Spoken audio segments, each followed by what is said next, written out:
Assalamualaikum warahmatullahi wabarakatuh. Kami jasnya sedang berada di Petai Liat Samarangan, Aceh, Indonesia kan.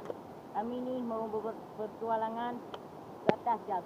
Macam mana pandangan di atas ya. Okey, kita mulai. Dah.